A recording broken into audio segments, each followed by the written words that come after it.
എടാ മോനെ, രംഗച്ചേട്ടൻ ഒരു കാര്യം ചെയ്യാൻ പോവാ, കൂടെ വാ.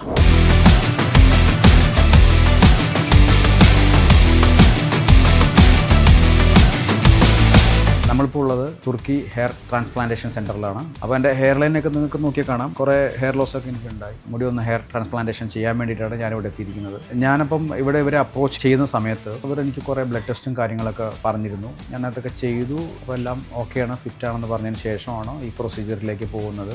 സേഫ് ആൻഡ് സെക്യൂറാണ്. എനിക്ക് പേടിയൊന്നുമില്ല. ഞാനിതിനെപ്പറ്റി കുറേ റിസർച്ച് ചെയ്തിട്ടാണ് ഞാനിപ്പോൾ ഇത് ചെയ്യാൻ വേണ്ടി വന്നിരിക്കുന്നത് ഇവിടെ. അപ്പോൾ ഈ പ്രൊസീജിയറിലേക്ക് പോയിട്ട് നമുക്ക് കാണാം.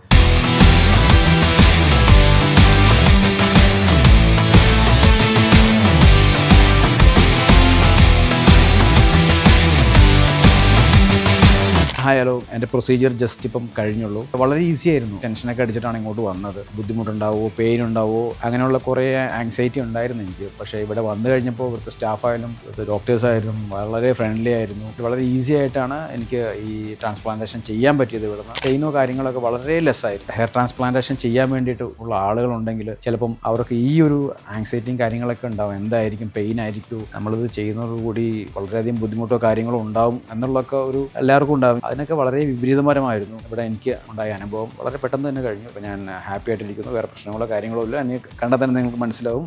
നോക്കൂ, ഹെയറിൻ്റെ എന്ത് തന്നെ ആയാലും, ഇപ്പം PRP ആയിക്കോട്ടെ, GFC ആയിക്കോട്ടെ, ഹെയർ ലോസ് ആയിക്കോട്ടെ, എന്ത് ട്രീറ്റ്മെൻറ്റ് ആയെങ്കിലും നിങ്ങൾക്ക് ഞാൻ സ്ട്രോങ്ലി റെക്കമെൻഡ് ചെയ്യും. Turkey cosmetic and hair transplant centre, Kochi and Kozhikode. എവിടെ വേണമെങ്കിലും ചൂസ് ചെയ്യാം. അപ്പോൾ ഹാപ്പി അല്ലേ?